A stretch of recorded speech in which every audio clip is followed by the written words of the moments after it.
est écrit dans le livre de 1 Samuel au chapitre 12 des versets 13 à 14 dans la version 8 secondes. Voici donc le roi que vous avez choisi, que vous avez demandé.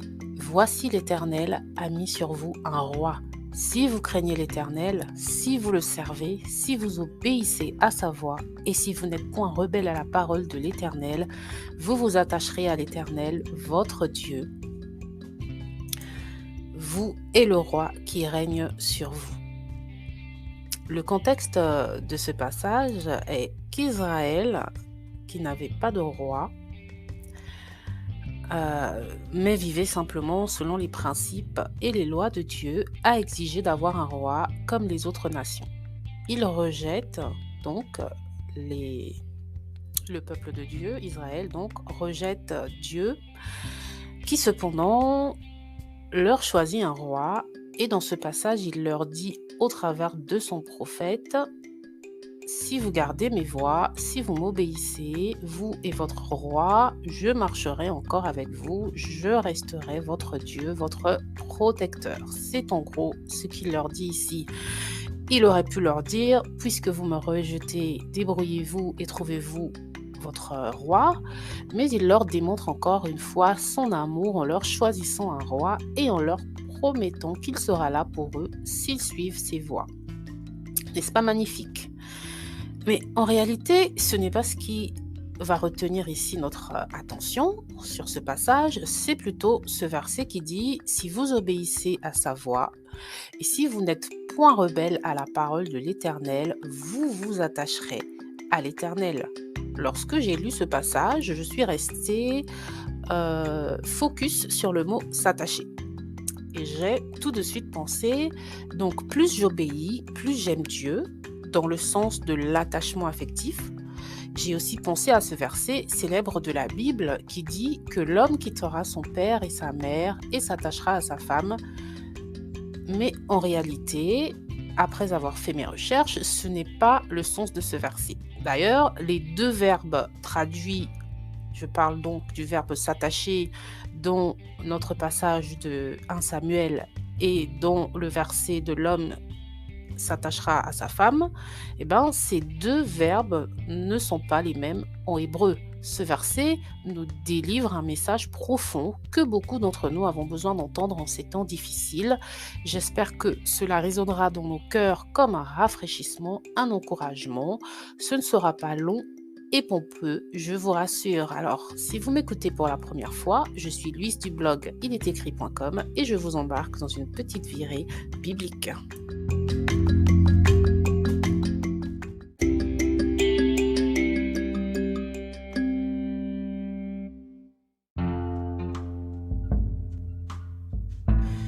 Alors, notre verset du jour est donc le verset 14 de 1 Samuel au chapitre 12, et il dit dans la version 8 secondes: si vous obéissez à sa voix, et si vous n'êtes point rebelle à la parole de l'Éternel, vous vous attacherez à l'Éternel.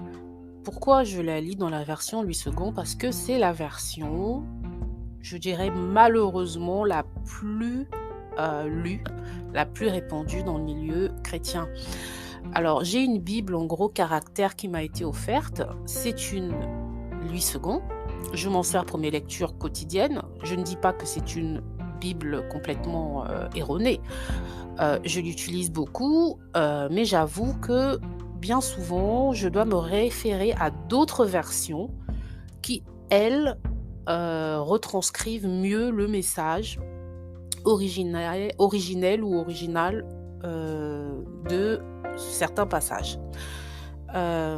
Donc ce que je fais lorsqu'un passage m'interpelle, c'est que je vais voir dans d'autres versions l'origine des mots qui m'interpellent. Avant donc d'entrer dans le vif du sujet, qui est la signification de l'expression « vous vous attacherez à l'Éternel », je vous lis d'autres versions de ce même verset. La version Osterwald nous dit: et vous et le roi qui règne sur vous, vous aurez l'Éternel, votre Dieu, devant vous. On passe donc de s'attacher à devant vous. Serait-ce comme un guide donc? Si Dieu est devant nous, c'est que il devient donc notre guide. La Darby nous dit: alors vous et le roi qui règne sur vous, vous irez après l'Éternel, votre Dieu. Aller après l'Éternel, ça sous-entend donc le suivre. Et si on recoupe avec la version Osterwald, c'est logique, puisqu'il est devant nous, il est logique que nous le suivions.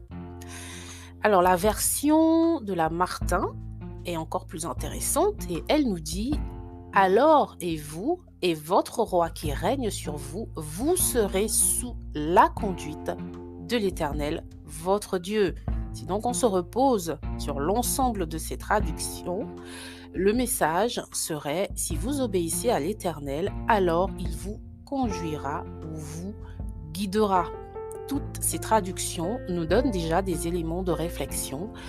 Alors allons voir dans le texte, dans l'hébreu, ce que signifie vraiment ici le mot « s'attacher ».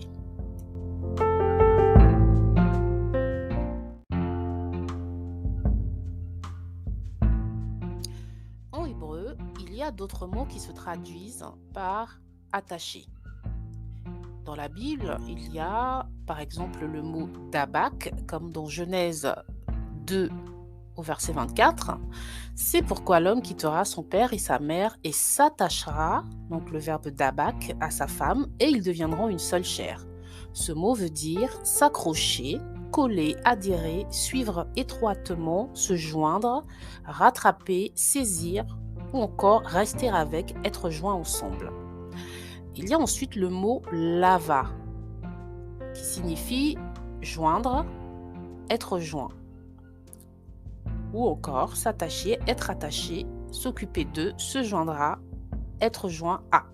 Comme dans Esther, chapitre 9, verset 27, où il est écrit « Les Juifs prient pour eux, pour leur postérité et pour tous ceux qui s'attacheraient, c'est ici le verbe lava, à eux, la résolution et l'engagement irrévocable de célébrer chaque année ces 2 jours selon le mode prescrit et au temps fixé. » Mais il est aussi utilisé dans le sens d'emprunter, prêter, faire emprunter ou prêter à. Donc comme dans le psaume 37 où nous retrouvons encore ce verbe lava. Dans le psaume 37, nous lisons des versets 25 à 26. « J'ai été jeune et je suis devenu vieux, mais je n'ai point vu le juste abandonné, ni sa postérité mendiant son pain. Tous les jours, il a compassion et il prête. » Le verbe prêter ici, c'est le verbe lava. Et sa postérité est bénie. Il y a aussi un autre mot qui est le mot tsamad, comme dans Nombre 25 au verset 3. Israël s'attacha, c'est ici le verbe tamad, à Baal Péor, et la colère de l'Éternel s'enflamma contre Israël. Alors ici, le verbe s'attacher, qui est celui que nous recherchons dans notre verset de Samuel, dans la version Louis II, vient de l'hébreu akar, A-C-H-A-R, qui signifie après, suivre, ensuite ou derrière. Donc, on comprend littéralement que si on obéit à Dieu, eh bien, la conséquence est qu'on le suivra. Voilà. Donc, ici, le mot s'attacher ne fait pas forcément référence à de l'attachement affectif, comme on pourrait le penser lorsqu'on fait une première lecture de ce verset.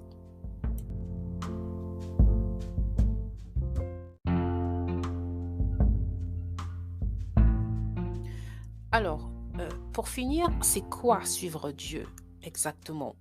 C'est aller où il nous mène. C'est suivre ses traces, être sous sa conduite, comme nous l'avons vu, tout simplement. Et la question que nous devons nous poser, c'est en quoi est-ce important? Nous devons comprendre une chose, c'est qu'en tant que chrétien, il ne s'agit pas juste de reconnaître Jésus comme notre sauveur et ensuite de vivre nos vies. L'important, c'est l'obéissance. Tout passe par l'obéissance. J'ai fait un podcast à ce sujet et je vous mettrai le lien en description. Mais obéir nous donne accès au cœur de Dieu, à sa présence dans nos vies et donc à sa direction. Vous me direz, mais où es-tu allé chercher tout ça? Alors, Dieu sait tout. Il est notre créateur, donc le chemin qu'il nous demandera de suivre est le meilleur qui soit. C'est un chemin que nous-mêmes ne pouvons pas imaginer ou parfois même oser prendre. Et en plus, il marche devant nous, donc il abat les obstacles pour nous avant que nous posions un pas où il est déjà passé. Visualisez un peu le tableau. Vous êtes là, vous marchez derrière Jésus qui marche devant vous. Pensez-vous qu'il vous laissera tomber dans un piège? Si vous ne le quittez pas des yeux et posez bien vos pieds où il vous demande de les poser, vous ne tomberez dans aucun piège. S'attacher à l'Éternel, c'est le suivre comme une ombre suit son propriétaire. C'est juste magnifique. En ces temps difficiles où certains affrontent la maladie, d'autres le deuil, et j'en passe, ce message, c'est comme un espoir qui résonne dans les cœurs. Dieu nous dit « Suivez-moi, obéissez à ma voix ». Obéir, c'est écouter la voix de Dieu. Donc si vous écoutez sa voix, il vous guidera, quels que soient vos combats.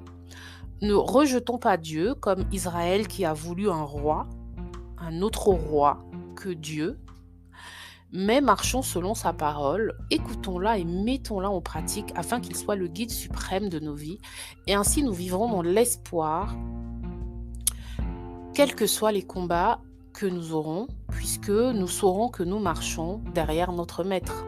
En hébreu, s'attacher à un roi, c'est l'accepter, lui faire allégeance, accepter d'être sous sa gouvernance.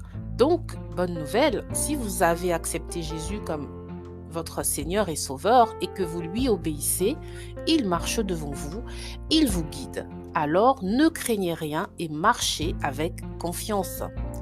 J'espère que ce message vous aura édifié. J'espère en tout cas qu'il n'est pas tombé dans des oreilles sourdes et que j'aurais su faire passer la quintessence de...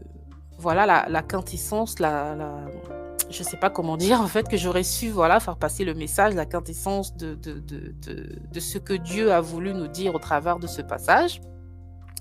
Et je vous dis donc merci de m'avoir écouté et à bientôt, j'espère, pour de nouvelles aventures bibliques. Ciao!